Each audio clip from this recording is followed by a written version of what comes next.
Yo, welcome back to another video. Kind of got a random assortment of things that I want to do today between the S13 and the Subaru. We just got to run out quickly right now and go grab some stuff from Canadian Tire. And then, yeah, we'll get started back in the garage here. Not gonna take the Golf today. We're gonna take the truck. For those of you that haven't seen it, this is my 18 Silverado.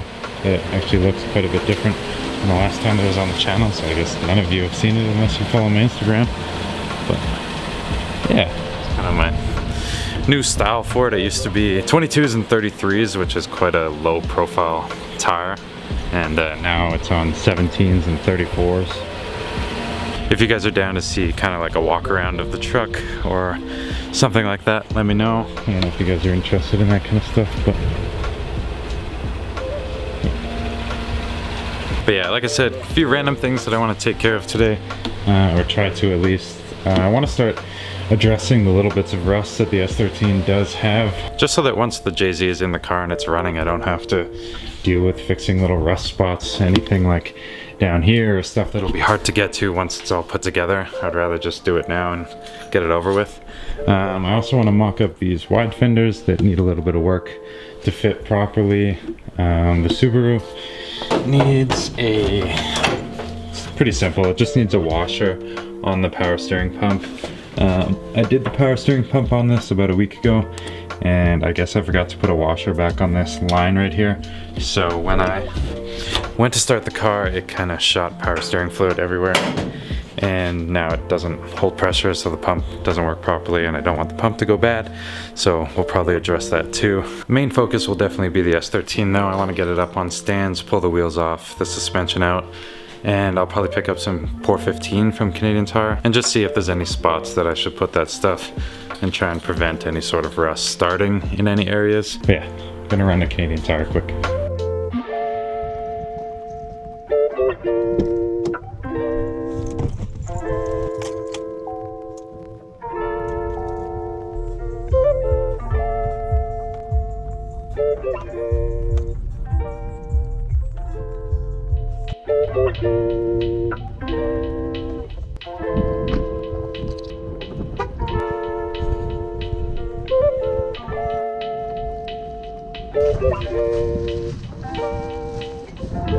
Well, that was a partial success. I did look online to make sure they had everything that I needed before I came, because with the world ending and everything, I'm trying to minimize the amount that I go out and do these kind of things. So I checked that they had everything, including the Pour 15, which was like the main thing that I wanted. And it said that they had 4 in stock, and I went in there and they had none. So I didn't get that. What I did get is I literally just got a universal white paint pen for that one spot in the engine bay. After I sand it, it's a very small spot, so honestly I think universal white paint will be fine. I'm not going for a show car look, I just want the rust gone and for it to be white, so that should be good enough. And then I just got a bunch of these sanding discs for my sander. I think everything that I need to sand, including those fenders to make them fit properly, is big enough that I'll be able to fit my sander in. And if not, you can hold these in your hand anyway to get into smaller spots. So should be good. I believe that's all I need. Gonna make a mandatory stop at Tim Hortons and get a coffee, because I can't wrench on my cars without coffee. And then we'll head back and get started. Hi, could I just get a large dark road? That's everything. $2, thank you. Thank you. Thank you. Everyone's so nice today. Everyone's always nice on Sundays. Go get coffee on a Monday and nobody's talking to you.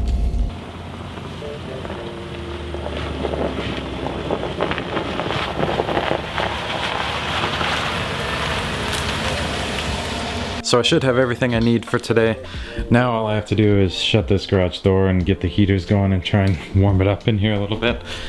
I hate the dungeon vibes of wrenching like basically in the dark, and I hate the way the videos look too when the garage is closed and it's not the best lighting in here, but it is just far too cold to wrench with the garage door open. So I'm gonna get the heaters set up and wait for it to warm up a bit, have some coffee, and then we'll get to it. Well, I've had the heaters running for about an hour now, and we're currently sitting at 5 degrees.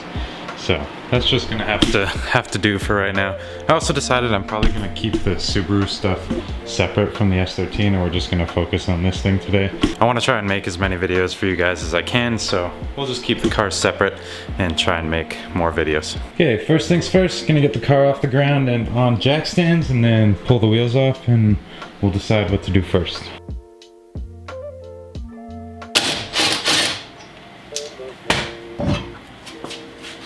So I actually drove about 7 hours to pick up this chassis, like 7 hours each way. So a total of 14, just over 14 hours to pick up this car. And when I went to go pick it up, he was selling it without the wheels that were on the car. In the last video I made, the thumbnail had those BBSs on the car. Those actually belong to the guy that was selling the car. He was selling it to me with no wheels on it. So I brought these Advent TCs with me to pick it up. And they clear big brakes, and not that this car has big brakes, but it has 300ZX brakes on it. So I wanted to make sure that they would clear. And then they're the right bolt pattern, obviously. And then I got there and we tried to swap these wheels on, and they hit the coilover severely in the front. And I didn't even think about that because they're such high offset. They hit the coilover badly. The rear fit fine, but the front wasn't gonna fit. So the guy was nice enough to let me bring 2 of his BBS wheels home with me, and then when I got home I had to stack some spacers like this. So if you're wondering about that, that's why the spacers are stacked like that. I had to stack some spacers to get the TCs to fit on the car, and then I had to ship him his BBSs back with tires on him. A little bit of a lesson learned right there, but it's kind of a funny story about picking this thing up. About 15 hours of driving over a 24-hour period. So it was quite the haul to go pick this thing up, but it was a good time, fun little trip. Okay, so I got the car up on stands, all 4 wheels are off. It probably seems a little silly of me to be worried about fender fitment right now, because aesthetics are definitely the least of this thing's worries at the moment. But in terms of all the mechanical stuff, I just have to wait until I have more things so that I can put everything together and start actually putting stuff on the car. But as of right now, I can't do much mechanically until I get more of the stuff that I need. We're actually gonna go in a little bit here to pick up a NA2J starter, because I don't know if I said in the last video, but the turbo starter doesn't work with the CDO9. So I have to go pick up an NA one that I found locally, luckily. So I'll show you guys how they fit currently. These are AIM 9 fenders. I've actually never heard of the company before until my buddy said he would sell me these. And I like the style of them. I think they're plus 70, if I remember correctly. This is my first time mocking up these fenders actually, and to my surprise, they're actually not that bad. The line I was most worried about was this door line right here, and it's actually not that bad, and I can actually massage it to be pretty good. It definitely sits high right here, and I think that'll be an issue with the hood. As you can see, it's super high right there. I'm not too concerned about that. I think I can take some material out of right here and maybe flatten that, because the actual top of the fender body line is okay. It's just this lip right here is kind of curved up, so the mounting points don't really work. As you can see, the hole is here, and this is where that piece is supposed to be flat so that you can mount it right there. But there's a hole that I can use right here. There's one behind right there. I could probably make that one work, and then there's this one behind the fender over here down below that I can make work too. So honestly not terrible, and I got these for a good deal, and they're probably gonna get exploded at some point anyway, so not bad. They're definitely wide. I was just fishing around a little bit trying to see what was stopping this from fitting properly, and it was actually just hitting the harness. There was some clips along the harness right there. The harness is going to get pulled anyways, obviously, but there was some clips there that the fender was hitting, and now it actually pushes on all the way, and I can probably use all of those mounting holes. And this arch I'm also not too worried about. I'm going to test fit it with the hood in a second here, but as long as the hood lines up fine, I honestly could care less if there's a fender gap right there when the hood is popped. Really don't care at the moment. If I get a nice kit down the road, it'll fit properly, but I'm really not too concerned about it right now. I'm gonna drill some holes here and see if I can zip tie this thing on and get an idea of how it's gonna fit.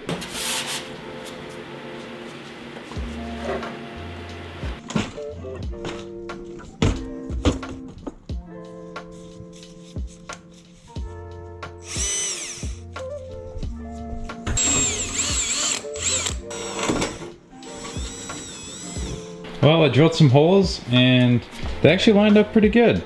And I just threw some zip ties in it to hold it there, and man, I'm actually pretty stoked. I realized that if I had sanded this section right here, it definitely would have made that arch fit a little bit better, but then, I don't know why I didn't think of this, but then obviously where the headlights are and where the bumper connects is gonna be lower.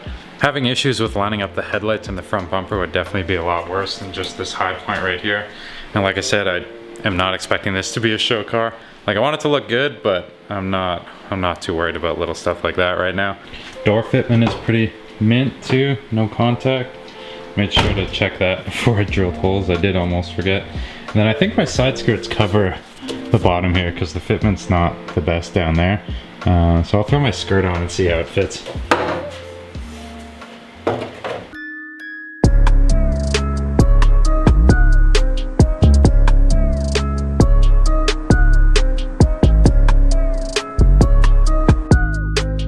Well, I got slightly carried away as I started to see it coming together, and I just started putting more and more things on, and I ended up putting the wheels back on along with the rear bumper because I was so hyped on how it was starting to look.